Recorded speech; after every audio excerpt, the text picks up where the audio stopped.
जनतेतनंच चुक व्हायला लागलं माझं म्हणणं आहे. तो साहेब नव, तो आपला नोकर आहे. कुचका आंबा लागला एखाद्या पेटीत ते सगळंच कुजाय चालू होते. लिटरली एवढी घाण झाली ती, किती कचरा झालाय सांगा. प्राणी हा निसर्गप्रेमी आहे, मनुष्य हा किडा आहे. हे करप्शन येते म्हणजे सगळं ह्यालाच लिंक आहे. कसं पण वागणारी माणसं आपल्या इथे झालं. ऑल जणी येते, त्याला विकास नाही म्हणता येईल. तर त्याची नसबंदी केली पाहिजे. गव्हर्नमेंट चांगला पाहिलं उचलले असं मला. सिव्हिक सेन्स डेव्हलप करायला पाहिजे. नमस्कार, मी अंजली वाडेकर आणि स्वागत आहे तुमचं माझ्या पॉडकास्टमध्ये. तर आज मी कोल्हापूरकर ऋषी ज्यांनी सामाजिक, राजकारणी किंवा कोल्हापूरची कुठलीही समस्याबद्दल बोललेत, ते खूप स्पष्टीकरणाने बोललेत आणि बरेच कामं जे त्यांनी केलेत सोशल मीडियाच्या मदतीनं असू किंवा लोकांशी बोलून असू, ते सक्सेसफुल झालेले आहेत. तर वेलकम हिम टुडे. नमस्कार. नमस्कार.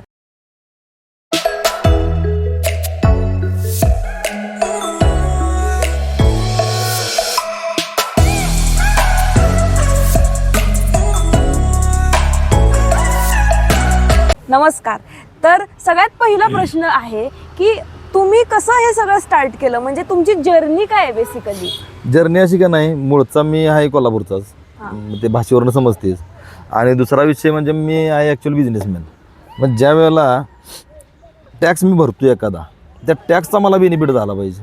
मग मी टॅक्स भरतोय किती, सर्वसामान्य माणूस टॅक्स किती भरतो, त्याच्या कितीतरी पटीने जास्त मी टॅक्स भरतोय. म्हणजे मला बाबा त्या लेवलची ट्रीटमेंट मिळायला पाहिजे. पण मला ह्यो रस्ता म्हणा किंवा कचरा म्हणा, या सगळ्या गोष्टी माझ्यासाठी एवढ्या बेकार होत्या, मला ते बघवत नव्हतं. एवढे जर मी पैसे पे करत असेल त्याची सर्व्हिस मला काय मिळत्या, म्हणून मी त्या गव्हर्नमेंटच्या सिस्टीमच्या विरोधात आवाज उठवायला चालू केला. हे तुम्ही कधीपासून करायला लागलाय? 1 वर्ष 1.5 वर्ष झालं. माझं म्हटलं तर एक अंदाजे तेवढ्याच वेळ आहे. आता दुसरं आहे की तुम्ही असं स्पेसिफिक असं कसं करताय, म्हणजे रस्ता तर कुणाकडून इन्स्पायर झाला? मला ही गोष्ट सर्वसामान्यांच्याकडनं मिळते, तुमच्याकडनं मिळते. का मिळते? तुमच्या लोकांच्यात मनात प्रश्न आहे ती सगळी. तुम्ही लोक जेव्हा रस्त्यावरनं फिरताय तेव्हा सहज आपसुक तोंडात एखादी शिवी जाते, ज्या आईला ही कामं होत नाहीत. आता कॉलेजचा रस्ता म्हटला तर सगळ्यात दिसतंय हे KITचा रस्ता, असा खड्ड्याचा खतरनाक रस्ता. म्हणजे जिथं शिक्षण मिळतंय त्या शिक्षणाच्या तिथनंच पोरं उद्या मोठी होऊन कोणतरी नेता बनतोय, त्यातला कोणतरी डॉक्टर बनतोय, कोणतरी इंजिनियर बनतोय. त्या लोकांनाच खड्ड्याच्या रस्त्यातनं जायला लागते आणि त्या कॉलेजपर्यंत पोचायला लागते, शिक्षण संस्थेपर्यंत पोचायला लागते. मग त्यावेळेला कसं असते, तुमच्या तोंडात सगळ्या गोष्टी येतात, तू याला हे काय बरोबर नाही, असं नाही, तसं नाही, बरोबर. तीच फक्त गोष्ट मी व्हिडिओच्या माध्यमातून मांडली. प्रत्येक सर्वसामान्य माणूस हा इन्फ्लुएन्सर आहे, फक्त ती ताकद ओळखायला. तुमचं असं सक्सेस स्टोरी सांगा, म्हणजे तुम्ही असं एवढं पॉप्युलर कसे झाला आणि टिप्स हे. ते पॉप्युलर असं म्हणता येणार नाही, कारण मी काही हे काम पॉप्युलर होण्यासाठी किंवा पैसे मिळवण्याच्या उद्देशानं असं काही केलेलंच नव्हतं. कारण मागं भरपूर आहे आपलं चालू आहे, ते सगळं समाजकार्य करायच्या दृष्टिकोनात नव्हतं. या आपल्या इथं असणारे नेते मंडळी असतील किंवा कुणी असतील, ह्यांना ह्याची काही फरक पडलेला नाही. कारण आता रिसेंटली आपल्या इथे एक निवडणूक झाली आणि त्या निवडणुकीत तुम्ही बघितलं, कुठल्या तरी नेत्याची पोरं उभारल्यात, त्या घरातलीच 3-4 जण उभारल्यात, नुसता सत्तेसाठी चालू आहे. मग आम्ही जे टॅक्स भरतोय, आम्ही जे पैसे पे करतोय, आम्ही तुम्हाला का निवडून दिले? बाबा तुम्ही आमची कामं करावं. आम्ही रोज उठून मंत्रालयात जाऊ शकत नाही, आम्ही रोज उठून महापालिकेत जाऊ शकत नाही, म्हणून तर तुम्हाला निवडून आम्ही द्यायला लागलो. तिथं जाऊन स्वतः भरणे भरा तुम्ही, पण तुम्ही नाही का भरा? पगार चालू असतो त्यांना, पगार लाखात असतो, प्रत्येकाला पगार लाखात मिळतो. का भरा? नाहीच भरायचं आहे. जो पैसा 1 रुपया जनतेनं दिलाय ते 1 रुपयाचे सामान त्याला मिळालं पाहिजे. म्हणजे रस्ता असेल, कचरा व्यवस्थापन असेल, कुठलीही सर्व्हिस असेल, सर्व्हिससाठी आपण तो रुपया दिला. त्या रुपयाचं कसं आहे त्यातलं आता काही कंडिशन, आता अशा गोष्टी समजतात की मागच्या वेळेला एका कॉन्ट्रॅक्टरनं आवाज उचलला की सही करायला सुद्धा पैसे घेतात ऑफिसमध्ये. का 2 नंबर करायचा? काय गरज आहे? किंवा एखादा नेता, मी इकडं जाऊन पैसे घेऊन आलो, हे केलो ते केलो, ते पैसे घेऊन आलास म्हणून उपकार केलास का? त्यासाठीच तुला आम्ही तिथं आपण केलं आहे, त्यासाठी तुला पगार मिळतोय, त्यासाठी तुला लॅविश राहणीमान मिळते, त्याच्यासाठी सेपरेट गाडी मिळते, तुला फिरण्यासाठी कधी वाटलं बाबा हेलिकॉप्टरनं फिरू शकतोस. बऱ्याच गोष्टी असतात. त्यांना इव्हन मी ऐकले की मंत्रालयामध्ये जेवण ₹1, ₹2, ₹5, ₹10 अशा लेवलला पण मिळते. एवढ्या चांगल्या सर्व्हिस मिळत असतील त्यांना पैसे मिळवायची काय गरज आहे? नको त्या गोष्टीतनं पैसे का काढायची गरज आहे? ही चूक कुठनं झाली माहिती आहे की जनतेतनंच चूक व्हायला लागलं माझं म्हणणं आहे. जनता त्याची ताकद ओळखणं झाल्या. जनतेचं काय होतंय, ह्यो आमचा साहेब, त्याच्या मागणं फिरायचं काही गरज नाही. तो साहेब नव्हं, तो आपला नोकर आहे. त्याला आपण ॲज अ एम्प्लॉय म्हणून अपॉइंट करायला लावले. आपण एम्प्लॉयर आहे आणि आपल्याकडे ती धमक पाहिजे. मी तुला निवडून दिलाय, 5 वर्ष काम केला नाहीस, तुला ह्या वर्षी देणार नाही. जनता काय करते, 5 वर्ष जरी काही कामं केला नाही, कसे असतात माहिती आहे का तुम्हाला सांगतो. आता ती कार्यकर्ते वगैरे त्यांची घरातली पर्सनल कामं होत असतात आणि तो नेता करत असतो, त्यासाठी त्याला निवडून देत असतात. बाकीचं काय त्याच्या मागं नाही, पण त्याला निवडून दिलं ॲक्च्युअल सगळ्या ऑल ओव्हर जगासाठी, आपल्या म्हणजे समाजासाठी, त्या गोष्टी त्यानं करण्यासाठी. पण आता आजकाल लोक धर्मावरून किंवा तो माझा मित्र आहे म्हणून असं करतात. मग तोच डेफिनेटली तेच म्हणणं आहे माझं. कुठली जात धर्म वगैरे काय नाही. तुम्हाला आता क्लिअर बोलतो, जन्माला जेव्हा आलो कुठे शिक्का मारलेला नव्हता, ह्यो मराठ्याचा आहे, ह्यो बामणाचा आहे, ह्यो मुसलमानाचा आहे, ह्यो शीख आहे, ह्यो कोणालाही शिक्का मारलेला नाही. सगळी जन्माला आली तेव्हा माणूसच होते. त्यानंतर ते डिवायडेशन झालं. ठीक आहे, जाती परंपरा प्रत्येकाच्या वेगवेगळ्या असू शकतात, त्याचा वापर करून ही लोक फायदा उचलायला लागल्यात. जी नेते मंडळी आहेत ही चुकीच आहे. तो एक झाला प्रकार.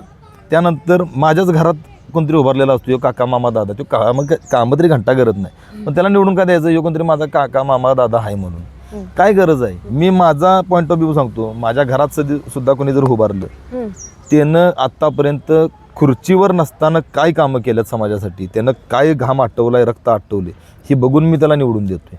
किंवा मी सुद्धा इन्फ्लुएन्स करताना अशा लोकांसाठी करतोय की त्या लोकांनी समाजासाठी काहीतरी काम केले.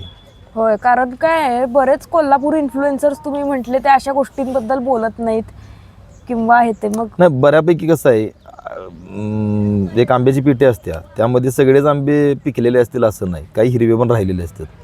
हिरवे म्हणजे त्याला आपण खाऊ शकत नाही, त्याला काही सांगू शकत नाही, त्याला काही करू शकत नाही. पिकलेले आंबे आहेत की थोडेफार, ते करायला लागलेत त्यांची कामं. बरं, आणि आता तुम्ही म्हटलं की आता तू हे असे नेते बिते कामं बिमं करत नाहीत, म्हणजे तुम्ही असं म्हणजे कोण पण ना, म्हणजे हे असू का ते असू, सगळे असे सारखे वाटतात तुम्हाला? सारखे असे नाहीत, थोडेफार नेते आहेत जी कामं करतात, पण त्यातल्या त्यात कसा प्रकार आहे, एकदा ती काय म्हणतात त्याला, कुचका आंबा लागला एखाद्या पेटीत, ते सगळंच कुजायला चालू होते. तो प्रकार आहे. एखादा चांगला असतो तो जातो तिथं काम करायला म्हणून, आणि तिथं गेल्यानंतर ते बघतो अरे ही करायला लागल्यात, काय नेते झाल्यात किंवा कुणी झाल्यात, राजकारते झाल्यात. त्यामध्ये बऱ्यापैकी आत्तापर्यंत इतिहास आहे की बऱ्यापैकी लोक कमी शिकलेले आहेत. होय का? उदाहरण आपण रिसेंटली युपीतलं का कुठला तरी एक व्हिडिओ मी बघितला, शपथ घेत होती, तिला स्वतःचं नाव वाचता येईना त्या लेडीजला. अशा लोकांना, हा बिहारची, अशा लोकांना आपण निवडून देतोय म्हणजे आपल्याला लाज वाटली पाहिजे. ते यायला त्याला नॉलेज तरी पाहिजे ना. होय, कारण की ती सुंदर चेहऱ्याचं. आता तीच मुलगी ती म्हटली की अलीनगरचं सीतानगर करायचं, आणि एक जण ती सहर शेख जी होती मुंब्राची, ती म्हणाली की मुंब्राला हिरवं करायचं. म्हणजे आपले वयाचे म्हणजे जे युथ पॉलिटिशियन्स आहेत, कारण काय इंडिया म्हटलं तर सगळ्यात लार्जेस्ट युथ आहे, सगळ्यात लार्जेस्ट डेमोक्रेसी आहे.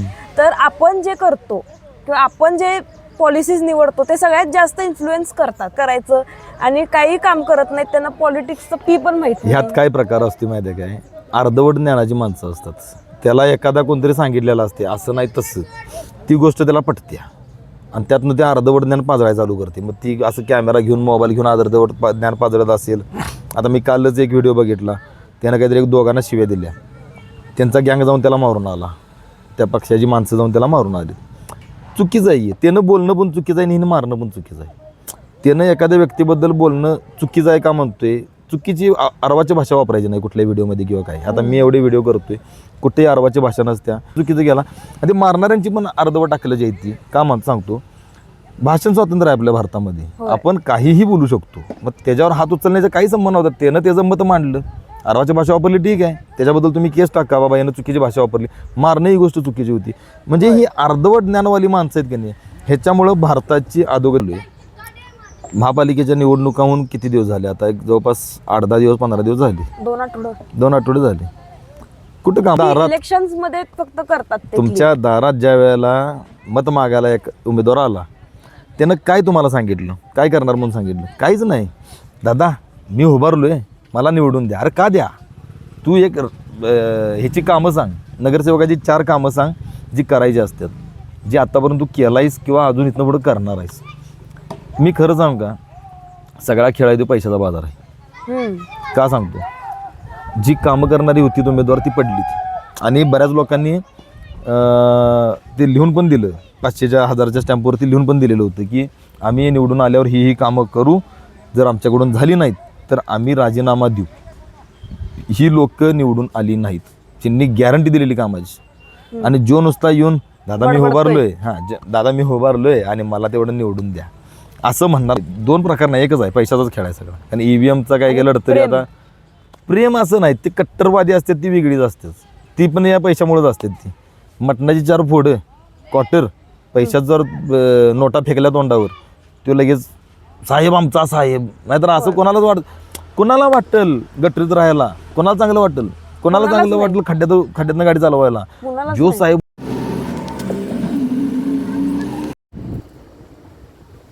गाडी चालवायला जो साहेब म्हणून हात वर करून फिरतोय की नाही, तिचीच गाडी त्या खड्ड्यातनं पळत असते. मग त्यांना का असं फरक पडत नाही? ती 500-1000 रुपयासाठी विकली गेलेली जनता आहे ती. त्यांना अक्कल पाहिजे की आपण ह्याच्या नेत्याच्या मागणं फिरायला लागलोय. ह्याला निवडून देताना ह्यानं काहीच काम केलेलं नाही. माझं पर्सनल काम केलंय ठीक आहे, पण ते माझं पर्सनल काम होतं. जनतेचं काय काम केलं हे बघून त्याला निवडून दिलं पाहिजे. होय. आणि आता तुम्ही म्हटलं की हे सगळं आता रस्त्यांचं खराबी आणि येते, तर तुम्हाला काय वाटतं की अशा प्रॉब्लेम्स का व्हायला लागलेत? आता आपल्याकडं एज्युकेशन खूप आहे, आपल्याकडं शिकणं ते खूप असतं, इंजिनियर्स खूप आहेत, डॉक्टर्स खूप आहेत, तरी पण आपल्या हॉस्पिटल्समधले इनकेपेबिलिटी काय? ह्यात एक गोष्ट सांगतो मध्ये काय आपल्यात काय प्रकार आहे. शिकणारी भरपूर आहेत पण ती नोकऱ्या करतात. कमी शिकलेले आहेत ती नेतं म्हणतात. तरी नुसतं सिविक सेन्स नावाचा आयटम असतोय. एक सिविक सेन्स असतोय लोकांना कसं राहायचं, समाजामध्ये कसं वागायचं, काय करायचं काय नाही. ती गोष्ट मला वाटते बालवाडीपासून आपल्या इथे शिकवायला पाहिजे. होय. तर कुठं चांगला नेता आपल्या इथे जन्माला येईल. कारण एक सांगतो, आता मी स्टँडवरनं आता येत होतो आणि पार्कात गाडी घालतो आतमध्ये. मी टर्न मारवलोय, समोरनं तिकडे येणारा माणूस बघायला मी टर्न मारायला लागलोय. माझी गाडी पास झाली तर कुठेही ट्रॅफिक जाम होणार नाही. त्याला एवढी गडबड होती की त्यानं गाडी माझ्या समोरनं दाबली, त्याच्या मागनं 100 गाड्या गेल्या. मी तिथंच थांबलो, माझ्यामुळे मागच्या गाड्या सगळ्या थांबल्या, तिकडं ट्रॅफिक जाम झालं. पण माझी गाडी जर पास झाली असती ट्रॅफिक जाम झालं. हे सिविक सेन्स आहे, त्याला अक्कल पाहिजे. ही गाडी पास झालं तर ट्रॅफिक जाम होणार नाही, ही अक्कल शिकवायला पाहिजे लहानपणापासूनच. आपल्या इथं आता पोलीस ग्राउंड जवळ ट्रॅफिक रिलेटेड आता बोललो आपण, ट्रॅफिक रिलेटेड एक ट्रॅफिक बाग म्हणून उभा केल्या, कुणी जात नाही तिकडं. मी म्हणतोय त्या शाळेतल्या लहान विद्यार्थ्यांना मुलांना तिथं न्यावं, तिथं जाऊन ते दाखवावं. हे अशा पद्धतीनं असते, हे सिग्नल म्हणतात, असा रस्ता क्रॉस करायचा, अशा गाड्या पास होतात. ही गाडी तुमची म्हणजे तिथं सायकल वगैरे ठेवलेले आहेत, सायकल घेऊन जाताना इकडं जर सायकल आली म्हणजे गाडीच म्हणायची थोडक्यात आपण, इकडं गाडी आली तर इथं आपण थांबलं पाहिजे. मी सांगतो आता माझं सारखं येणं जाणं गोव्यामध्ये, तिथल्या लोकांचा सिविक सेन्समध्ये मला थोडाफार चांगलपणा का वाटला. तुम्ही जर मेन रोडला हायवेला आहे आणि सुसाट आहे तर साईडनं येणारी जी बायपासमधनं गाडी वर येत्या ती गाडी थांबलेली असते. जोपर्यंत गाड्या क्रॉस होत नाही तोपर्यंत ती गाडी पुढे जात नाही. दुबईसारख्या देशामध्ये आता माझी गाडी पास झाली हा नंतरचा विषय. आपल्या इथं दुबईसारख्या देशामध्ये रस्त्यावर तुम्ही रस्ता जेव्हा पलटताय, तुम्ही रस्ता पलटायला म्हणून रस्त्यावर आला, सगळ्या गाड्या थांबतात. आमच्या इथं थांबत नाहीत. आमच्या इथं तराट, मी पहिला जातो, मी पहिला जातो. आणि कचरा बिचरा आता काय तुम्हाला कचरा मी अजून म्हणतोय की प्राणी हे निसर्गप्रेमी आहेत आणि मनुष्य हा किडा आहे आणि तो सगळ्यात घाण करायला लागला आहे. साधं दाखवतो आता इथंच पडले, गुटक्याची पुडी खाऊन टाकल्यावर इथं हे आता इथं भरलंय. हे इथं बसलेलं काही खाऊन टाकले, इथं बाटल्या बिटल्या पडल्यात. ही लोकांना सेन्स नाही. मी टॅक्स भरतोय म्हणून तो कोणतरी कामगार येईल आणि तो कामगार ते स्वच्छ करून जाईल का अपेक्षा? स्वतः उचलायचं. स्वतः इथं डस्टबिन आहेत, त्या डस्टबिनमध्ये कुठेतरी नेऊन टाकायचं. नसेल डस्टबिन, प्लास्टिकच्या बॅगमध्ये गुंडाळायचं आणि कुठं डस्टबिन दिसतं तिथं नेऊन टाकायचं. तिथनं लोक घेऊनच जातात की प्रत्येक कोपऱ्यात तरी माणूस हे करत नाही. दुसरी गोष्ट जनतेचं चुकते कुठं सांगतो, जिथं महापालिकेनं बोर्ड लावलाय तिथंच जाऊन कचरा टाकतात. इथं कचरा टाकू नका नाहीतर दंडात्मक कारवाई होईल.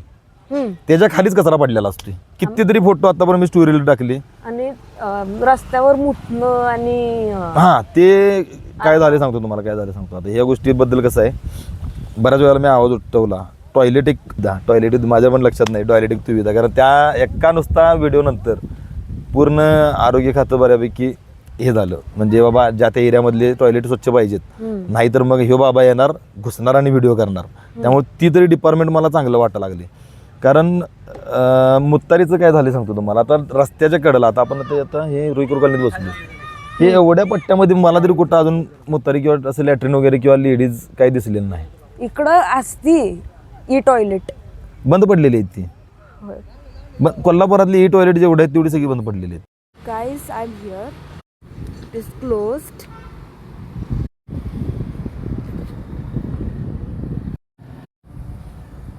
लुक हाऊ किती घाणेरडी कंडिशन आहे. त्यावर पण मी व्हिडिओ टाकलाय आपलं बिंदू चौकातलं पार्किंग आहे, तिथे ई टॉयलेटची व्यवस्था आहे. लिटरली एवढी घाण झाली ती, एवढं कचरा झाला आहे. सासणी ग्राउंडवर आहे बावड्यात, ती सुद्धा बंद पडली. पोरं तिथं रात्रीचे नको नको ते प्रकार करायला थांबतात त्या ई टॉयलेटच्या भोवतीनं, ते सुद्धा घाण झाले. हे प्रशासनाची चूक आहे. जागोजागी वॉशरूम पाहिजेत, लेडीज लोकांसाठी पाहिजेत, जेंट्ससाठी पाहिजेत. त्यानंतर ही अशी ई टॉयलेट वगैरे आहेत, त्यांचे मेंटेनन्स व्यवस्थित वेळच्या वेळी पाहिजेत. आणि जनतेचं पण असं आहे की अशा चांगल्या गोष्टी आणून ठेवल्यानंतर त्याची त्याला दारू प्यायची आहे, रस्त्यावर पण पिऊ शकत नाही. मुतारीत जाते, पित्याने मुतारीत बाटली टाकते. लिटरली आता तुम्ही लेडीज आहे, जेंट्स टॉयलेटमध्ये, जेंट्स टॉयलेट असेल किंवा जेंट्स लॅट्रिन असेल, दारूच्या बाटल्या आणि गुटख्याच्या पुड्याच असतात सगळ्या भरलेल्या. त्या आरोग्य खात्यातल्या अधिकाऱ्यांनी ते किती करावं बाबा. ते मी एकदा त्यांच्यावर थांबलेलो, मला ते बघताना किळस वाटली. त्यांनी पूर्ण टँक काढला, दारूच्या बाटल्या आणि गुटख्याच्या पुड्या त्या टँकमधनं बाहेर आल्या. ते चोकअप झालेलं होतं. एवढी माणसं, म्हणजे टॉयलेटचा टँक, सेफ्टी टँक असतो की नाही, त्यामध्ये दारूच्या, हे संडास बाबा जरी सरकारी असलं तरी ते आपलं घरचं आहे, त्याला स्वच्छ ठेवलं पाहिजे. हे प्रत्येकाच्या मनातली तयारी पाहिजे. ह्यो रस्ता आहे, ह्या रस्त्यानं मी जाताना किंवा दुसरा माझा कोणतरी पाहुणा जाताना त्याला घाण वाटली नाही पाहिजे, इथं कचरा पाहिजे. आपण म्हणून म्हणतोय की प्राणी हा निसर्गप्रेमी आहे आणि मनुष्य हा किडा आहे. जिथं बसल तिथं. तुम्ही ते CPR ची जी रील केलेली तिथं म्हणजे असा नक्की प्रॉब्लेम असा काय होता? आणि इवन तुम्ही ते रस्त्यांचं म्हटलं, आता ते RJ सुमितनं कोल्हापूर गेलं खड्ड्यात हे ते केलेलं, तर तुम्हाला अशी कारणं काय वाटतात अशा पॉटहोल्सचे येते? कारण पूर्णपणे ती अशी आपली चूक तर नसणार ती. नाही, काय सांगतो, CPR मध्ये जो प्रकार चालू आहे, गव्हर्नमेंट सेक्टरमध्ये काय प्रॉब्लेम आहे? गव्हर्नमेंट स्कूल्स मध्ये ते मिड डे मीलचे ते असे प्रॉब्लेम्स का व्हायला लागलेत गव्हर्नमेंट एरियाजमध्ये? पैशाची कमतरता. आणि जरी आली तरी तो एवढा पॅसिव्ह असतोय नेता की त्याला त्याची गरज पडलेली नाही. आपल्या इथं लहान मुलांच्या सुरक्षिततेसाठी काय केलं जाते? काहीच केलं जात नाही. शाळेची बस असते, शाळेची बस आपली चालली. आता मी आजच बघितलं व्हिडिओ, आपला मित्र एक इंग्लंडमधला, त्यानं व्हिडिओ टाकला आहे. मुंबईमध्ये शाळेची बस अडकल्या, त्याच्या चारही भोवतीनं गाड्या आहेत. बिहारमध्ये एका ठिकाणी स्कूल बस एका 2 मुलांच्या अंगावर चढली.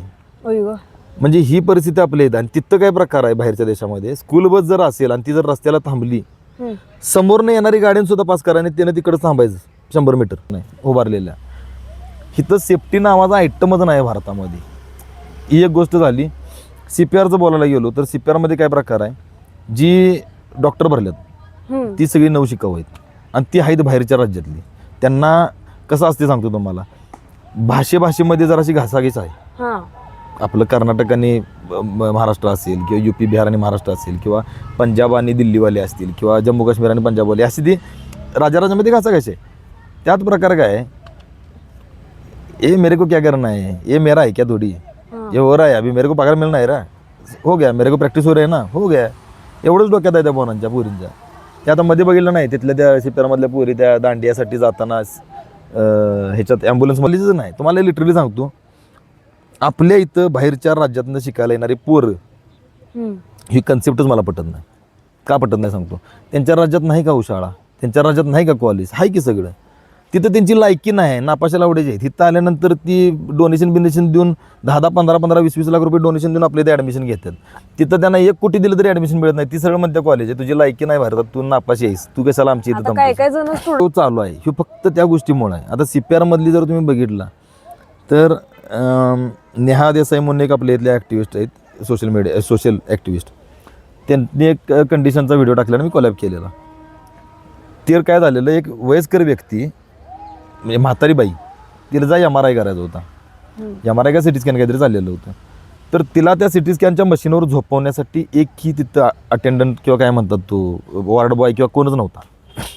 हां, तो आतनं म्हणतोय की नाही ते नातेवाईकांनी करायचं, आमचा काही संबंध नाही. बरं, त्याच्या मुलग्यानं तिला नेऊन झोपवली, तिथे केली. ऑर्नामेंट्स होते अंगामध्ये. नाही CT स्कॅन आणि MRIला ओढून घेते. ती मॅग्नेटिक फील्ड तयार होते ना आपल्या बॉडीच्या भोवती आणि त्यातनं ते स्क्रीनिंग होते, ती ओढून घेते. हे सांगायला सुद्धा माणूस बाहेर आला नाही. त्याला गरजच पडलेली नाही त्याची, त्याला पगार मिळतोय. ते का आपल्या इथं बरेच घाणघाण प्रकार चालू आहेत. आता तुम्हाला ओपनली बोलतो, म्हणजे गांजा असेल,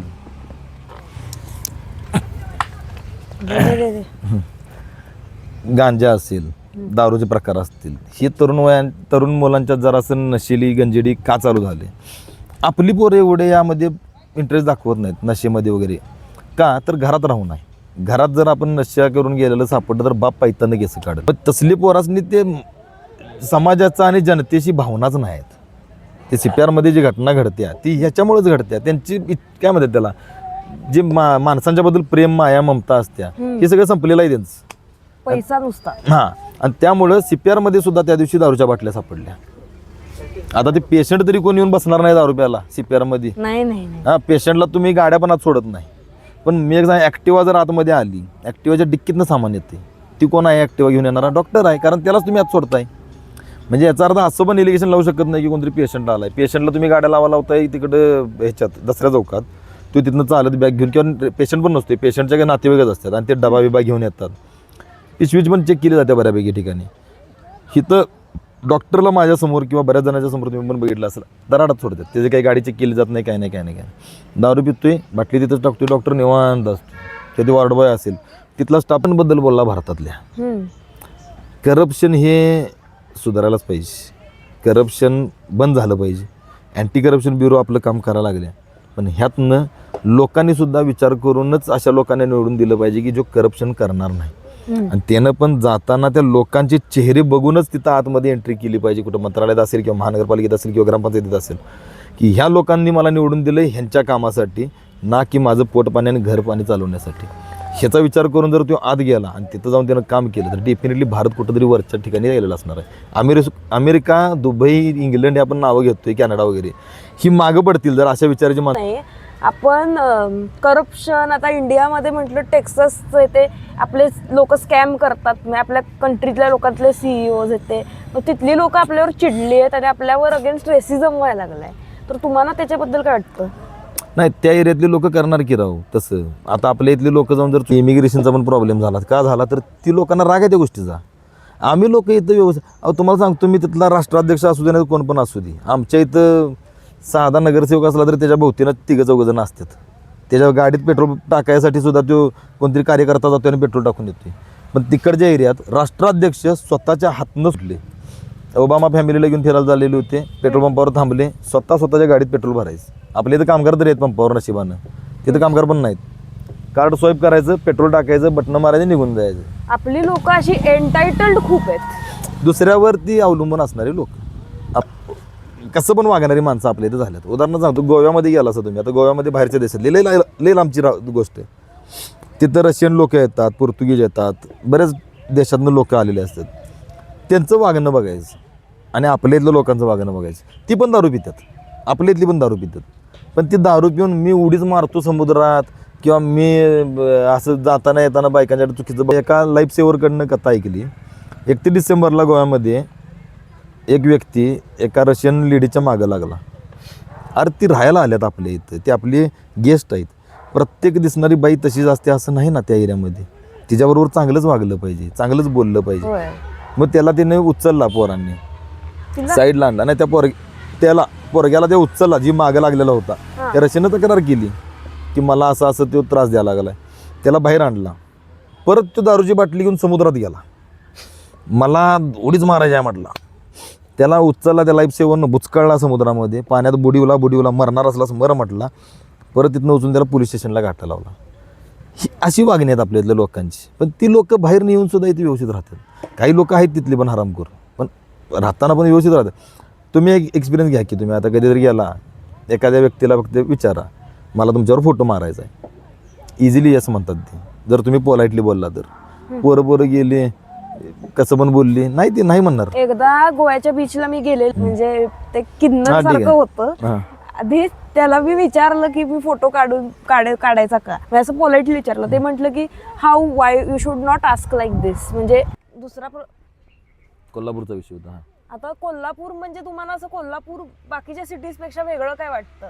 आणि तुम्हाला असं वाटतं की कोल्हापूर पुणे किंवा मुंबई सारखं व्हायला पाहिजे? कोल्हापूर म्हटलं की एकच शब्द आठवतोय, माणुसकी. हिथं माणुसकी आहे. हिथली माणसं प्रेमळ आहेत. भले किती रांगडी भाषा असू दे, एकमेकाला शिव्या देऊ देतात. मित्राला सुद्धा प्रेमानं इथं शिवी दिली जाते. अशा पद्धतीचे लोक आहेत. म्हणजे जीवाला जीव देणारे लोक कोल्हापुरात आहेत. फक्त काही वर्ष झालं ॲक्च्युअली बघायला गेलं तर कोल्हापूर शहराचा विकास झाला आहे. आणि कोल्हापूर शहराचा विकास कसा झाला, फक्त माणसं येऊन इथं राहिली एवढाच विकास झालाय.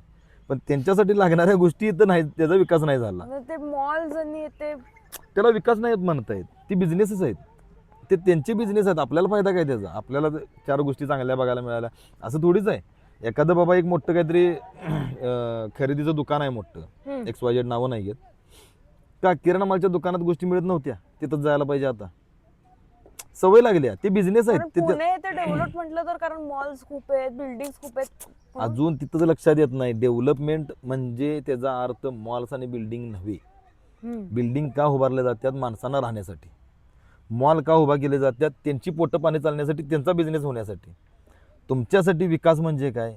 रस्ते मोठे पाहिजेत, पार्किंगची जागा व्यवस्थित पाहिजे, रस्त्याच्या आजूबाजूला कचरा नाही पडला पाहिजे, रस्ते क्लीन आणि नीट पाहिजेत. तुमच्या घराच्या दारात येणारं पाणी रोज व्यवस्थित येतंय का? ते स्वच्छ आहे का? तुमच्या एरियात असणारे नॅचरल रिसोर्सेस जे असतील, पाण्याचे असतील किंवा काय, ते स्वच्छ आहेत का? जी झाडं लावलेली आहेत, ती झाडं व्यवस्थित आहेत का? लाईटिंगची व्यवस्था व्यवस्थित आहे का? त्यानंतर जेवढी लोकसंख्या आहे त्या प्रमाणात आपल्या इथं प्रशासकीय सिस्टीम आहे का? तेवढी लोक आहेत का? म्हणजे उदाहरणार्थ पोलीस तेवढे आहेत का आपल्या मागे? पर किती बाबा 100 लोकांच्या मागे किंवा 1000 लोकांच्या मागे एक पोलीस पाहिजे, अशा पद्धतीने हे रेशो आहे का आपल्याकडे? ह्या सगळ्या गोष्टी म्हणजे विकास आहे. तुम्ही बारामतीमध्ये गेला, आता बारामतीचे व्हिडिओ आता दादा वारल्यामुळे, दादा वारल्यामुळे तरी आता व्हिडिओ भरपूर आलेत. त्यामध्ये दिसते बघा ती रस्ते कसे क्लीन आहेत, केवढे मोठे आहेत. लोकसंख्येच्या मानानं आज कोल्हापुरात रस्ते केवढे छोटे आहेत. सगळ्यात घाण एवढ्या मोठ्या बिल्डिंग, आता तुम्ही म्हटलं बिल्डिंग झाल्या, मॉल झाल्या, तरी पण माणसांची एक घाण सवय गेलेली नाही. रस्त्यावर गाडा उभा करायचा आणि भेल विकायची, वडा विकायचा, आंबोळी विकायची आणि विकायचं. ह्या गोष्टी मला अजिबात आवडत नाहीत. का आवडत नाहीत? एक तर रस्त्यावर धूळ आहे आपल्या, त्या धुळीचं साम्राज्य त्याच्या गाड्यावर असते. ते माती भीती म्हणजे असं काहीतरी खडी, लई घाण आहे, ते लई घाण आहे. त्या गाड्यावर खाणं म्हणजे गटरीत तोंड बुडवल्यासारखं आहे, एवढं घाण आहे ती. पण लोकांना ते चविष्ट वाटते. मॅकडॉनल्डवाला 200 रुपये 250 रुपयाला बर्गर विकतोय. का विकतोय? त्या लेवलचं विका लागलाय तो, तेवढं स्वच्छ विका लागलाय. गाड्यावर 50 रुपयाला परवडते हो. तो अमूलचं बटर वापरतो, न्यूट्रलचा वापर लागलाय. पण काय तिथले पण मशीन असे घाणच असतात, म्हणजे पण काय फार वेगळे नाही नाही नाही नाही, तुम्हाला समजणं झाले. प्रोडक्ट मॅटर करते. त्यांचं चिकन असते, ती ग्रेड कुठली, त्याचं सगळं टेस्टिंग असते. ती कोंबडी कुठली, काय कुठलं काय, सगळं त्यांचं ते टेस्टिंग केलेलं असते. त्याचा पाव पण येताना ते पाव पण एका सर्टन कंपनीमधून येतोय, तिथं स्वच्छता असतात, ती तिथून येतोय, स्वच्छतेने येतोय. ह्या सगळ्या गोष्टी बघितल्या जातात. नाही आता तुम्ही म्हटलं तिथल्या मशिनरी मॅगडीच्या, मला तर नाही वाटत, कारण क्वालिटी चेक तिथं होतो. बर्गर किंग असेल, मॅकडॉनल्ड्स असेल, मोठे मोठे ब्रँड जेवढे आहेत, सांगतो की तुम्हाला 100 रुपयाला सुद्धा किंवा 70 रुपयाला सुद्धा तुम्हाला मटण मिळते. तुम्ही काय खायला आहे? शेळी खायला का कुत्रा खायला? तुम्हाला काय कळते? ही कंडिशन आहे आज आपल्या इथं कोल्हापुरात. मोठमोठे हॉटेल्स आहेत, पद्मा आहे, परक आहे, नावं घेतो डायरेक्ट, एवढी चांगली हॉटेल आहेत. तिथं जाऊन तुम्ही खाल्लासा, मन तृप्त होते, चव लागते, भारी वाटले. परकला तर सारखं आम्ही जातो. फुकट प्रमोशन केले, पोरगीला पैसे द्या. कसं ते नीट अँड क्लीन म्हणा, किंवा त्या तिथल्या लोकांचा बिहेवियर, तुम्हाला या मॅम खुर्ची ओढून देणार, बसा, जेवा, एवढं प्रॉपर असते. तेच त्या गाड्यावर गेल्यावर खावा. आणि ती प्लेट मी लिटरली बघितले, प्लेटवरून बोट फिरून बघायचं, धूळ लागते. काउंटरवरून हात फिरून बघायचा, धूळ लागते. अरे तिथं जाऊन काय खायला यायचा? तर ह्या गोष्टी मॅटर करतात. त्या लोकांना मी वाईट म्हणत नाही, त्यांना त्यांचा उदरनिर्वाह चालवण्यासाठी काहीतरी करायचं आहे. त्यांच्या हातात टेस्ट आहे, त्या गाड्यावरच्या लोकांच्या हातात टेस्ट आहे, खरोखर चविष्ट हात आहेत काही लोकांचे. त्या लोकांना आपल्या इथल्या प्रशासनाने एक प्रॉपर जागा दिली पाहिजे, खाऊगल्ली नावाची. मी आता या पॉडकास्टमधून तुमच्या सांगतो, जर कोण नगरसेवक किंवा आपल्या महानगरपालिकेतली कोणतरी बघत असेल तर ही गोष्ट एक लक्षात ठेवा. रस्त्यावर गाड्या ज्यांनी उभा केल्या त्यांच्याकडे किती रुपये घेतायचं तुम्ही? दिवसाला 5 रुपये आणि 10 रुपये, हे महिन्यात झालं किती? 10 रुपये प्रमाण जरी कॅल्क्युलेट केलं तर 300 रुपये झाले. पण तेच जर त्यांना गाडी उभा करून दिली आणि महिन्याला 3000 रुपये भाडं लावलं, रेव्हेन्यू किती वाढला? त्या तिथं तुम्ही 100 रुपये गोळा करणार, 10 पट रेव्हेन्यू वाढला. ही साधी अक्कल तिथं राहणाऱ्या लोकांना नाही आहे. आणि ते खाऊ गल्ली केल्यामुळं काय काय प्रॉब्लेम सॉल्व्ह होणार? तिथं पाण्याची व्यवस्था असणार, पिण्याचं पाणी तिथं ते उपलब्ध करून देऊ शकतात. आता रस्त्यावर काय एवढी 100 जण असतात, कुठं कुठं करणार? ते गाळं तिथं सिस्टमॅटिक बसवलं, तिथं टॉयलेटची व्यवस्था, लॅट्रिनची व्यवस्था ती करू शकतात, वॉशरूमची व्यवस्था. पाणी पिण्याचं हात धुण्याचं वगैरे पाणी सेपरेट, त्यांना भांडी धुण्याची जागा, ते कचरा व्यवस्थापनाची व्यवस्था, ह्या सगळ्या गोष्टी होऊ शकतात. रंकाळ्याच्या भोवतीनं आता केवढं गाडायचं सांगा, पण जवळपास 250 गाडायचं. म्हटलं त्याच्या 10 पटीनं. तर तिथं प्रॉब्लेम काय आहे, तिथं खाणारा व्यक्ती प्रत्येकजण कोल्हापूरकर आहे असं नाही. कोल्हापूरबद्दल आत्मीयता असणारी लोक आहेत सगळीजण अशी कमी आहेत. जी बाहेर नाही येतात त्यांना काय अक्कल आहे, ती भेल खात्यात, पुढा करायचा रंकाळ्यात टाकायचं, झालं संपला की विषय. रंकाळा घाण, फक्त ते एका गाड्यामुळे आरोग्य घाण, रंकाळा घाण, आजूबाजूचा परिसर घाण, आणि आपली लायकी पण गेली. लायकी गेली, अरे किती कचरा केला इथे असं. मग त्या गोष्टी जर सांभाळायच्या असतील तर यांना कुठंतरी एक जागा व्यवस्थित करून द्या. ते मला एक हे दाखवतो, इथं आता काउंटर आहे, हा इथं मी जाऊन उभा राहतोय, दादा द्या, बोलताना तोंडानं थुक्की उडत्या, ती त्या अन्नपदार्थात पडत असते. तो कधी पावभाजी करत असतो किंवा वडा तयार करत असतो काहीतरी, त्यात पडत्या. किंवा एखादी येते म्हातार, दादा उडून वडा द्या, लयच घाण वाटतंय ते. आता ऐकल्यावर तुमच्या लक्षात आलं कसं वाटायलंय, आता आता जाणार का परत खायला गाड्यावर. नको बाई. हे जो प्रकार आहे ह्याची व्यवस्थापना जर त्यांनी केली तर हे सगळे प्रॉब्लेम सॉल्व्ह होऊ शकतात. रस्ता मोठा झाला ना, रस्त्यावर गाडा नाही आहे, रस्ता वापरायला मिळाला, रस्ता कशासाठी आहे, गाड्या चालवायला, रस्ता गाडी चालवायला मिळाला. जे आता काही भूखंड आहेत, काय सिविक टॉयलेट केली तुम्ही, कॅमेराची प्लेट करायला लागली. पण तो सिविक सेन्स, त्याला आता सांभाळणारा माणूस कुठे गेला. आमचं पण कुत्र बाहेर इथंच करतंय, तिकडे निवांत बसले, रील बघत बसले, तिकडं रस्त्यावरच म्हणजे इथं करतंय आत. आपल्या आपल्या एरियामध्ये, आणि ते परत कलेक्ट करायचं आणि टाकून द्यायचं. नाही कलेक्ट नाही करत आमचं, आम्ही कॅमेरा चालू आहे, सॉरी कट मारा नंतर. हां, तर कुठं होतं आपल्या, तर अशा पद्धतीनं जर त्यांची सिस्टमॅटिक जर बसवली, त्यांची सिस्टीम बसवली तर वेगवेगळ्या शेपच्या हातातलं खायला मिळेल. होय. आणि तुम्हाला जे आता मी बोलल्यावर जी घाणं वाटली तुम्हाला आणि ते मग ते तोंडातलं थुंकी, त्याच्याबरोबर सलायवा, ते काय त्याला झाले, टीबी झालाय, गु खाल्ल्या खायचं आहे, कोल्हापुरी चव आहे, चटक्या जिभच आहे. आपण आपल्याला जेवढं चवीचं मिळणार तेवढं आपण खाणार, पण ते स्वच्छ मिळावं. आणि ते कुठं मिळणार, तर अशी सिस्टीम केली तर. म्हणजे मॉल आणि बिल्डिंग ही डेव्हलपमेंट नाही, हे तुम्हाला काहीतरी गिरी करायचा प्रकार हा यो. दुबईत पण म्हटलं की ते कॉन्क्रीट जंगल, आता ते फक्त हाईप होईपर्यंत ते पॉप्युलर त्यांचं तुम्ही इथं चुकते. आपल्या भारतात का नाही, ही जे आपल्याला इन्फ्लुएन्स करणारे लोक आहेत, ही दाखवताना चुकीच दाखवतात. न्यूयॉर्क सिटीमध्ये एक ऑक्सिजन पार्क आहे, बहुतेक आपल्याला व्हिडिओमध्ये काय दिसतोय, सिमेंटचं जंगल, डेव्हलपमेंट नव्हती, सिमेंटचं जंगल, बिल्डिंग बिल्डिंग बिल्डिंग, ते लाईटी बिटी झगमग झगमग झगमग. पण तिथं ऑक्सिजन पुरवणारा एक ऑक्सिजन पार्क आहे, तिथं झाडं लावलेत त्यांनी, कितीतरी एकरचं ती प्लेस आहे, तो कोण दाखवत नाही. दाखवताना तेच दाखवणार, पण ते त्यांनी केलंय ते कोण दाखवत नाही. आमच्या इथे ही तोडायचं चालू आहे आणि तो बिल्डिंग मेला म्हटलं. आता तुम्ही एक रील केलेली राजारामपुरीतली, की एक निर्जीव झाडे ते कापत नाहीये कोण, पण कुंभमेळ्याला अशी लाखो झाडं कापतायत. अरावलीमध्ये आजकाल ते व्हायला लागलंय, अरावली डोंगर तोडायचं चालू आहे, ते सगळं चाललंय. अडाणी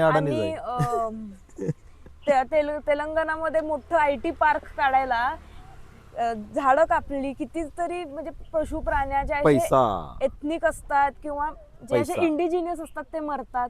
म्हणजे असं का होतंय, आणि तुम्हाला कसं रिस्पॉन्ड कसं करायचं. पैसा, त्यासाठी फक्त पैसा कारणीभूत आहे.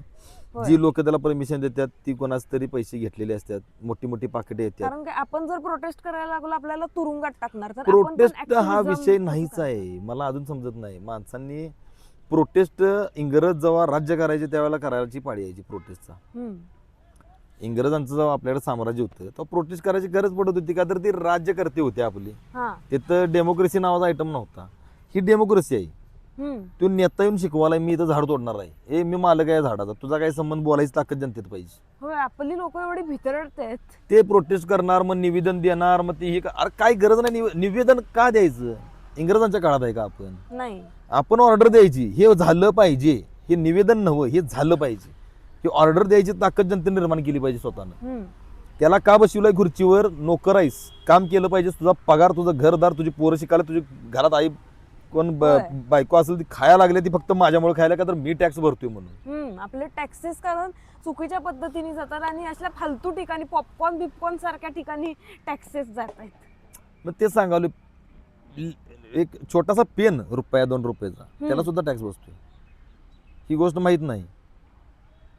₹1 पेन आणायला गेलोय आपण, पण ते जर रॉ मटेरियल असते ते लाखो रुपयांचा आणायला लागतं. हमारे रुपया ठीक चल रही है. आणि त्यावेळेला त्याच्यावर 18% जीएसटी बसलेला असतो, 5% जीएसटी बसलेला असतो. हम्म. ते कोणाला गेलं? सरकारला गेलं. आणि आपल्या इथं सिस्टीम कशी आहे, सेंट्रल गव्हर्नमेंटचा टॅक्स वेगळा, स्टेट गव्हर्नमेंटचा टॅक्स वेगळा.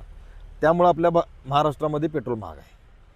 पेट्रोल डिझेल महाग असण्याचं कारण महाराष्ट्रामध्ये ते आहे. सेंट्रल गव्हर्नमेंटनं टॅक्स त्यातनं रिटर्न येतोय, तरी पण स्टेट गव्हर्नमेंट म्हणते नाही आम्ही ते रिटर्न देणार नाही, आम्ही पण टॅक्स गोळा करणार. मग तुम्ही जर स्टेट गव्हर्नमेंट जर टॅक्स गोळा करताय, सेंट्रल गव्हर्नमेंटकडनं पण घ्यायला लागलायचा, तर महाराष्ट्रात केलासा काय दाखवा आम्हाला. का प्रत्येकाचं काय चालू आहे माहिती आहे काय, नुसता लॅविश राहायचं. नेता बनला की लॅविश. मला बाई सिस्टमॅटिक पाहिजे, मला हेलिकॉप्टर पाहिजे, मला लॅम्बोर्गिनी पाहिजे, माझ्या भोवतीनं 8-10 माणसं पाहिजेत, मी कोल्हापुरात एंट्री केली की 50 गाड्या मागं पुढं पाहिजेत. कशासाठी? अरे तू चांगली कामं कर, तुला वाचवाय पोलीस बिलीस कोण लागणार नाही. ते जर येणारा नेता आहे तो जर खरोखर मनानं चांगला असेल आणि त्यानं समाजासाठी कामं केली असतील तर त्याच्यावर अटॅक कुणी करणार नाही. गांधीजींना गोडसे त्यानं जर चांगलं काम केलं तर त्यातला कोणतरी एक गोडसे उभारणार जनतेतला, आणि तो ठोकणार. ती जी भीती आहे म्हणून 50 गाड्या लागतात, म्हणून 100 पोलीस लागतात भोवतीनं, म्हणून ह्या राजाला रस्त्याच्या कडेला थांबवायचा आणि स्वतःच्या गाड्या सुसाट न्यायच्या. एक प्रकार माहिती आहे का आपल्या इथं? एखादा नेता आला की ट्रॅफिक जाम करायचं, गाड्या घेऊन जायचं नाही. बाहेरच्या देशामध्ये असं नाही चालत. बऱ्यापैकी ठिकाणी चालतंय, पण बऱ्यापैकी ठिकाणी नेता सुद्धा सिग्नलचा आणि तिथल्या ट्रॅफिकचा रूल पाळत असतो. होय, कारण आता नितीन गडकरींनी स्पीड बियॉन्ड द लिमिट पळवली आणि त्याच्या गाडीत मुलगी पण एक सापडली. ते बोलण्यासारख्या नाहीत गोष्टी, ह्या लगेच गुंडाळून रिकामे करून चौकवून टाकतात. का तर ही एकमेकाला काय म्हणतात, त्याला सांगड आहे, एका माळचं मन आहे ती. ही काय करतात, आता आपण दोघं आहे, नेता आहे, माझं तुम्हाला लेखाजोखा माहीत असतो, तुमचा मला माहीत असतो. उद्या तुमची गेलं लढतं झाली, मला मदतीला येऊन धावावं लागते. का तर माझं तुम्हाला माहिती आहे, मी जर उद्या नाही मदत केली तर तुम्ही बरोबर मला मदत करणार नाही. ही अशी सांगड आहे. एक साधं सांगतो तुम्हाला, सगळ्या गोष्टीवरती यांची एकजुटी होत्या. खुर्ची जेव्हा मिळवायची असते तेव्हा वेगवेगळे पक्ष एकत्र येतात. आपण निवडून द्यायचं एका पक्षाला, बाबा हे काम करलं म्हणून, आणि ते न केलेल्या पक्षाबरोबर जाऊन अटॅच होतोय. ह्यासाठी त्यांची एकी आहे. पण आज असा कुठला नेता म्हणत नाही बरं मला 12 महिन्याचा पगार नको, मला 5 महिन्याचा पगार द्या, बास होते, माझं घरदार चालते, बाकीचा पगार आहे तो सगळ्या जनतेच्या ह्याला जाऊ दे. मी 5 वर्ष नोकरी केली, रिटायर झालो, मला पेन्शन मिळत्या, मला पेन्शन देऊ नका, आपण सगळेजण पेन्शन त्याग करूया, असं बरं काय म्हणत नाही. यांची एकजुटी का बरोबर येत नाहीत? हे तर काय एकत्र येत नाही. ती नुसतं काहीतरी प्रॉब्लेम झाला तर हे तर एकत्र येत नाहीत, म्हणजे ती ऍक्च्युली एकत्र असतात. ती काय सांगणार, बाहेर म्हणणार काय नाही आपण ते पेन्शनचं हे केलं पाहिजे, काही गट आहेत बरं का त्यामध्ये, तिथं जाऊन बसायचं चर्चा कर, हा बाबा हे आपण पेन्शन काय बंद करायचं नाही बघ. काही गट असे जी एकत्र येत नाहीत, नाही माझं पेन्शन बंद करूया, आम्हाला नको आहे. पण ही जी लोक आहेत थोडीफार म्हणणारी ही एकत्र येते, त्यांची मेजॉरिटी होते, कारण प्रत्येकाला पैसा पाहिजे. पॉलिटिक्स हा बिझनेस झालाय, खरोखर बिझनेस झालाय. म्हणजे लोक आपल्याबद्दल म्हणजे लोकांसाठी काय करायला पाहिजे त्यापेक्षा ते नुसते स्वतःचे खिशे भरतायत. आणि अजून एक मी सांगते, लोकांना हे कळत नाही की बॅटल जी आहे ते हे पार्टी किंवा त्या पार्टी बद्दल नाहीच आहे प्रायमरीली, ते आपण वर्सेस त्यांचे, म्हणजे it's us versus government. Us versus them नाही, अस वर्सेस अस. आपल्या बरोबर फाईट आहे, आपल्या बरोबरच फाईट आहे. आपल्यासाठी गोष्टी लागणार आहेत आणि त्यासाठी आपल्यालाच झगडायचं आहे. मग कोणासाठी झगडायचं? त्यांच्या बरोबर नाही झगडायचं आहे, आपल्यातलाच कोणतरी आहे ना तो जाणारा. आपणच त्याला पुढे न्यालोय ना, चल बाबा म्हणून. कोणासाठी झगडालोय? स्वतःसाठी झगडालोय. आपण आपल्यालाच पायावर कुल्हाडी मारतो, आपणच आपल्या पायावर कुल्हाडी मारून घेतो.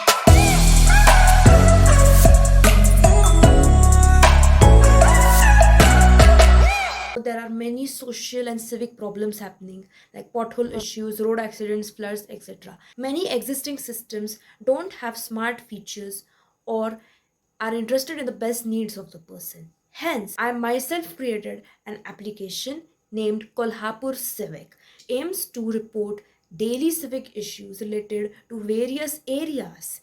And not just that, it also provides an interdepartmental coordination feature, which basically means that a particular issue is assigned accordingly to the particular department and progress is tracked accordingly.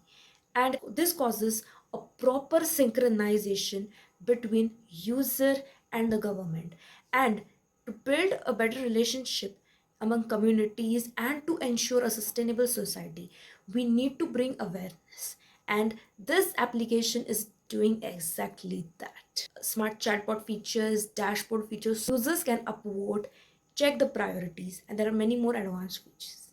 So do install the application, link in the description box. संन्यास घे विषय sir. आता शॉर्टमध्ये सांगायचं विचारायचं होतं, तुम्ही आता टिप्स काय देता म्हणजे कोल्हापूरला क्लीन आणि ग्रीन कसं करायचं, म्हणजे आधी आपलं कोल्हापूर कसं चांगलं होतं तसं परत आपण काय करायला पाहिजे असं तुम्ही शॉर्टमध्ये सांगाल.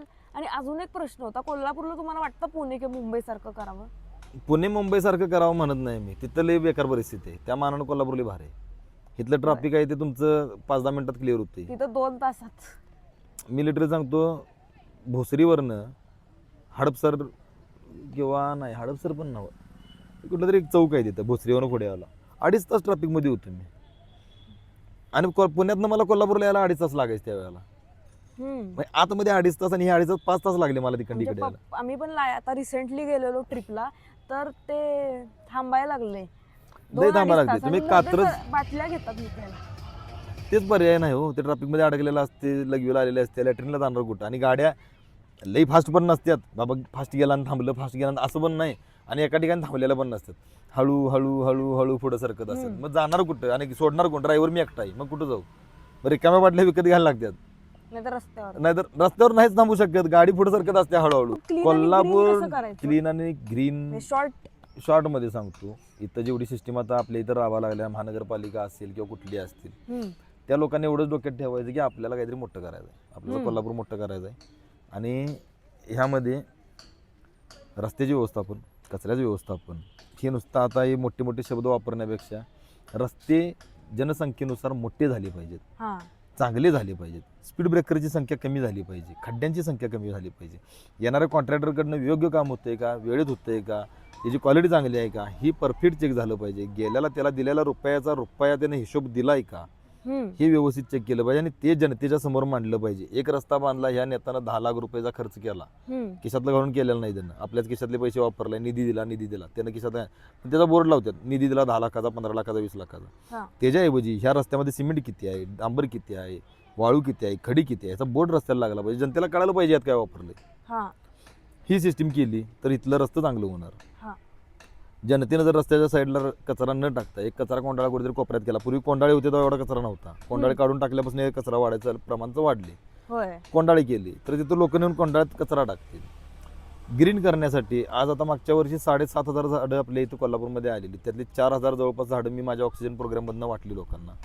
म्हणजे लोकांना पण महानगरपालिकेनं पण यंत्रणा वाढवावी, आमच्यासारखी काही लोक आहेत, इन्फ्लुएन्सर्स आहेत, NGO आहेत, त्यांचा वापर करून ती झाडं कुठं कुठं लावायचा प्रयत्न करावा. काय त्या गोष्टी त्यांनी कराव्या, म्हणजे ग्रीन होईल.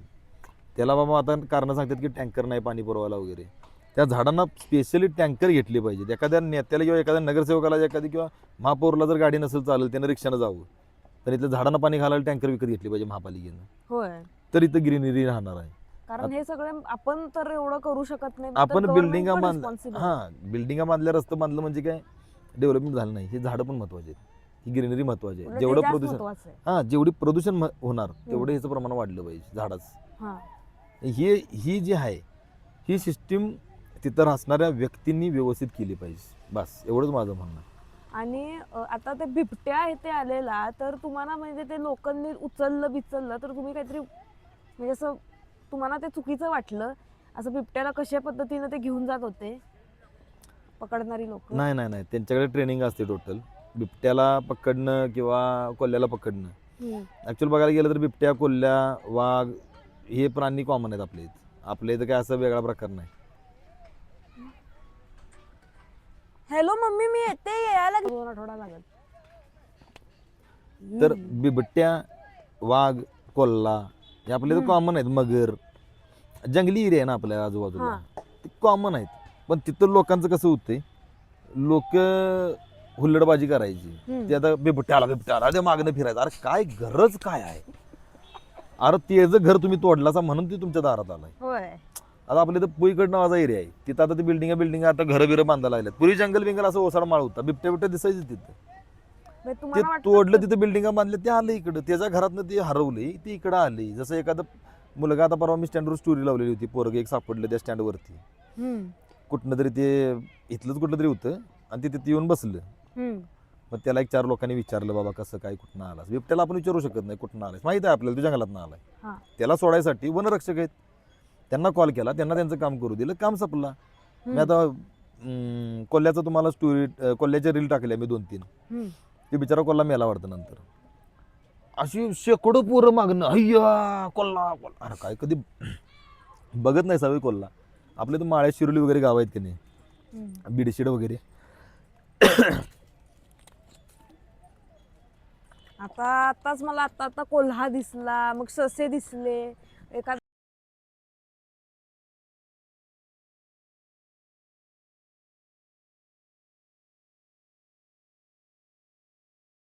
सोडणारी माणसं आहेत, त्यांना कामं करू द्या. उगाच ते फोटो मार, व्हिडिओ कर, मागणं आम्ही फिर. तर आता लॉकडाऊन मध्ये शहर शांत होतं, गवी रेडी आली, वर्दळ नाही ना. मग त्यांना काय वाटलं, बाबा इथं काहीतरी खायला मिळेल. कोल्ह्याला पण वाटलं, कोल्हा पण असा कुत्र्यासारखाच आहे, फिरून इकडे तिकडे करून खाणारा. त्याला पण वाटलं इथं काहीतरी खायला मिळेल. आता बिबट्या काही कुठनं येत्यात पैसे. आणि आता हे विचारायचं होतं, आता तर तुम्हाला ते कुत्रं मारण्याचं ते आलेत आजकाल रील्स, दिल्ली स्ट्रीट डॉग्सचे येते. तर असले प्रॉब्लेम्स आपण आपल्या लेवलवर कसे सॉल्व्ह करू शकतो? आणि आपण गव्हर्नमेंटला कसं हे करायला पाहिजे, प्लीड करायला पाहिजे की असले ट्रिव्हियल इश्यूजवर फोकस करण्यापेक्षा आपण इम्पॉर्टंटवर फेस करायला पाहिजे? स्ट्रीट डॉगला मारणं तुम्हाला काय वाटतं, इम्पॉर्टंट आहे का नाही इम्पॉर्टंट?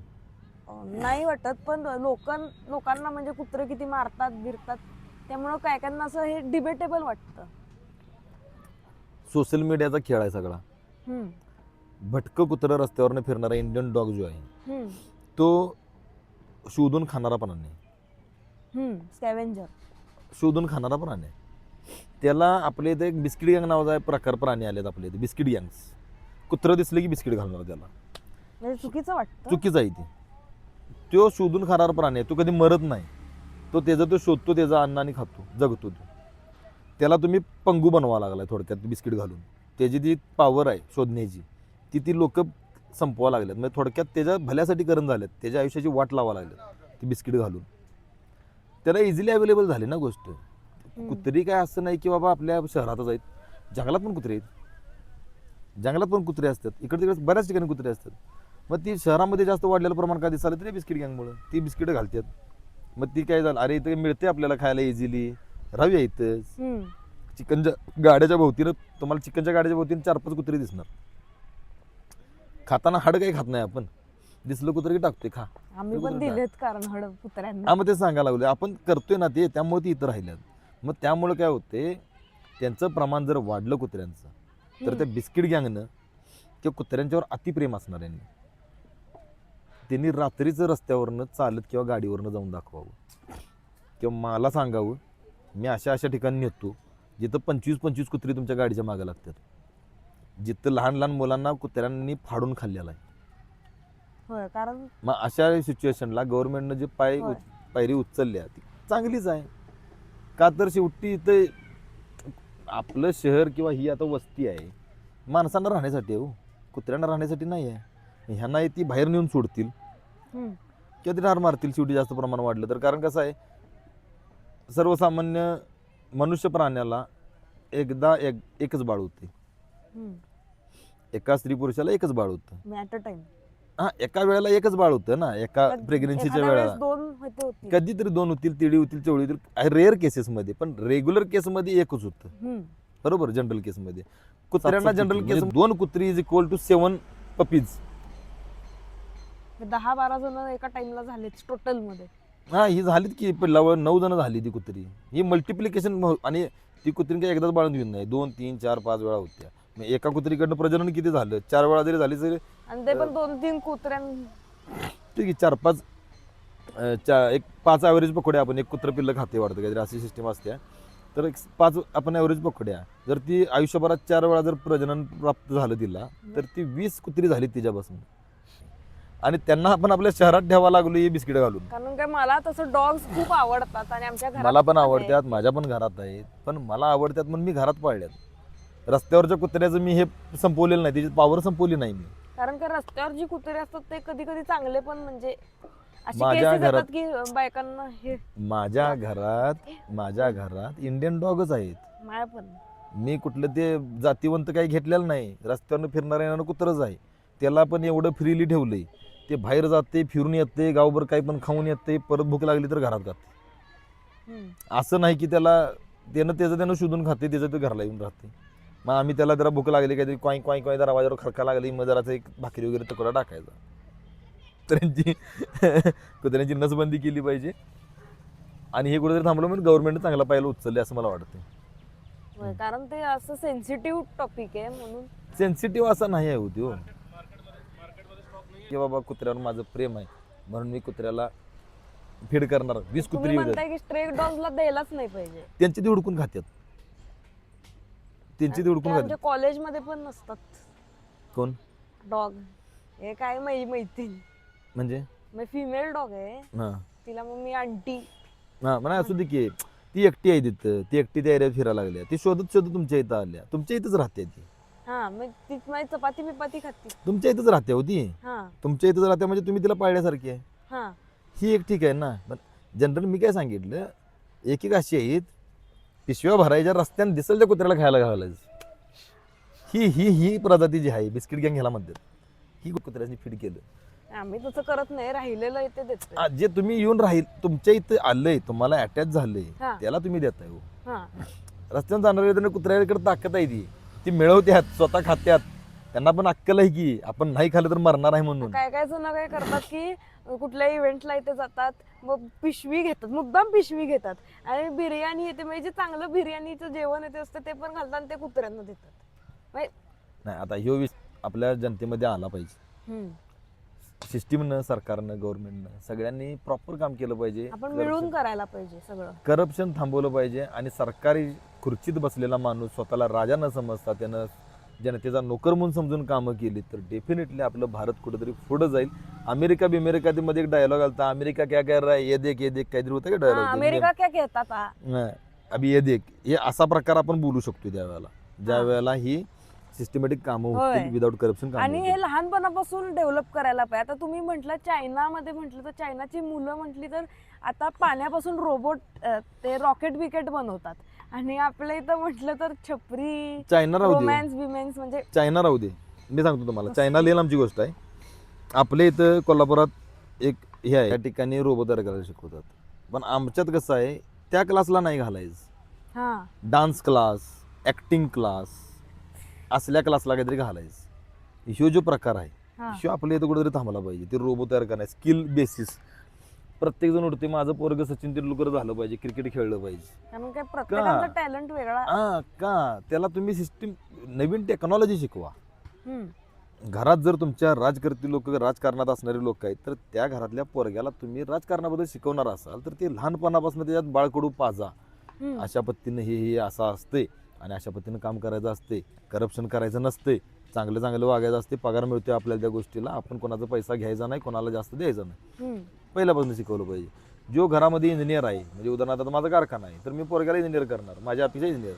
इंजिनिअरिंग शिकवताना आता आलेल्या टेक्नॉलॉजीनुसार काय काय गोष्टी डेव्हलप झाल्या ह्या गोष्टी नवीन शिकवून. पाय. आता तुम्ही कॉलेजला आहे कुठे KIT हा इंजिनिअरिंग, कम्प्युटर. अजून सुद्धा तुम्हाला ते बेसिक नॉलेजच आहे. हम्म.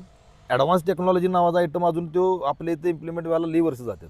होय आणि कारण मी सांगतो, आमचं मी 2008ला कॉलेज पासआउट आहे तेव्हा CNC मशीन नव्यानं आलं होतं. काचेच्या पेटीत ठेवलेलं आमच्या कॉलेजमध्ये, ते बाहेरनंच बघायचं. आणि आज माझ्या कारखान्यात आम्ही आपलं खोड्यागतमध्ये इकडे एक मशीन, इकडे एक मशीन, एक कामगार 2 मशीन चालवायला आहे, 2 मशीन 3 कामगार चालवायला, काय वाटतं ते चाललेलं असतं. पाक म्हणजे त्याला किंमत राहिलेली नाही. हम्म. पण ती डेव्हलप व्हायला आमच्यापर्यंत यायला ती गोष्ट बरीच वर्षी गेली. आम्हाला शिकायला मिळालं नाही हा. ती कॉलेजमध्ये असताना. तेव्हा आलेलं तेव्हा लगेच शिकायला मिळालं असतं तर आता तो विषय वेगळा असता. सेम तुमच्या पण परिस्थितीत आहे कम्प्युटरच्या. नवीन गोष्ट जी आता मार्केटला आल्या ती तुम्हाला इंटरनेटवरनं शोधून घ्यायला लागते. हा आणि ते जर आपल्या अभ्यासिकीत असेल तर का तुम्ही ट्रेन होणार नाही आणि फास्ट होणार नाही. ही सिस्टीम आपल्या इथं राबवली गेली पाहिजे. हम्म.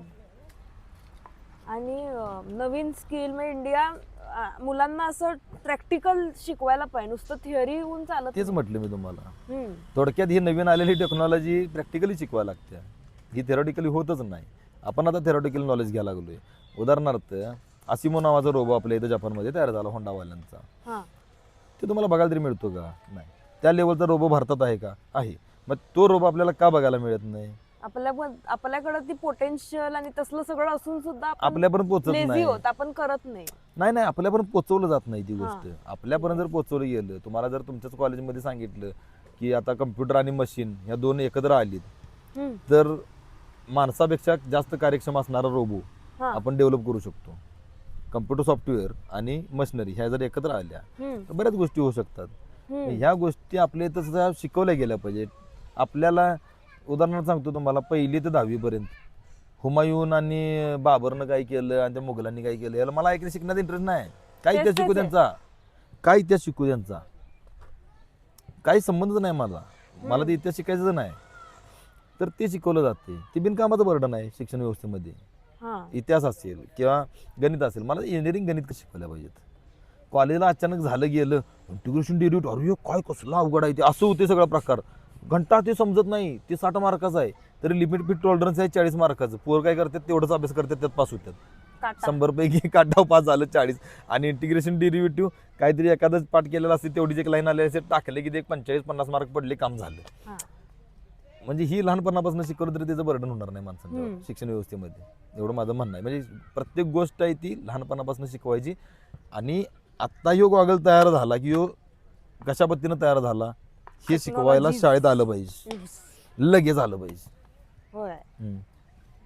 मग आता तुम्ही हे बोलताय तर आता आपण फायनल आपलं करू, इथं एंड करू आपला पॉडकास्ट. तर आता आपल्याला कळालं की कसं कसं सिविक सेन्स, कसं कसं आपण पॉलिटिशियन्सला पॉलिसीज कसे इम्प्लिमेंट करायचे त्याबद्दल आपण नाही, मी काय एवढा मोठा मांडायला नाही की पाहिजे. पॉलिटिक्सन किंवा पॉलिटिशियनला कारण काय मी तशी इंटरेस्टेड आहे म्हणून म्हटलं. नाही आणि शिकवण्यासारखं कसं कोण नाही. आपण सिविक सेन्स डेव्हलप करायला पाहिजे, कसं आपण कोल्हापूरला नुसतं नाही पण पूर्ण भारताला आपण कसं ग्रेट करू शकतो. कारण इंडिया आधी खूप ऍडव्हान्स सिव्हिलायझेशन होती. आता सोन्याची- काय तिथं आता का ती बिघडली? सोन्याची अंडी देणारी कोंबडी म्हणून इंग्रजांनी याच्यावर अटॅक केला. हम्म. पण इंग्रजांनी अटॅक केला, थोडंफार बऱ्यापैकी डेव्हलपमेंट पण केली. रेल्वे नावाचा प्रकार जो आहे आपल्या इथं तो त्यांनी आणला इथं. पण आपल्या इथं त्यांनी राज करताना बऱ्याच गोष्टी चुकीच्या केल्या, जनतेच्यावर अत्याचार केला, ह्या गोष्टी केल्या. कारण पण त्याच्या अगोदर सोन्याची अंडी देणारी कोंबडी म्हणजे तिथं भरभरून सोनं, धान्य, नाणी, म्हणजे इथं पैसाच पैसा आपल्याकडं भारतामध्ये. आणि तो त्यांनी चोरून नेला. हम्म. तरी पण हे भारत हाय असा उभारला, परत नवीन मणका घेऊन नव्यानं उभारला. पण परत ज्या वेळेला आपली इथं माणसं ही आता नवीन राजकर्ते आल्यात ती त्या इंग्रजांच्या पेक्षा वर्स्ट कामं करायला लागलेत. होय. त्यांनी जर चांगली कामं केली तर डेफिनेटली पूर्वी जसा भारत होता तसा सेम भारत आपल्याला बघायला मिळेल. कारण काय आता आपल्याला जेव्हा चांगले परिस्थिती येतात तर आपण नुसता आळस करत बसतो आणि अडचणीत आपल्याला प्रॉब्लेम होतो. तेवढंच आहे. ठीक आहे. So thank you guys for listening and watching our podcast. तुम्ही तुमचे जे विचार आहेत पॉडकास्टबद्दल अजून काय विचारायला पाहिजे आणि तुम्हाला या पॉडकास्टबद्दल आणि ज्या आम्ही पॉईंट्स मांडल्यात त्याबद्दल तुम्हाला काय वाटतं तुम्ही सांगा. आणि जय हिंद. थांब मी करते. जय हिंद, जय महाराष्ट्र. ही माझी USP आहे ती.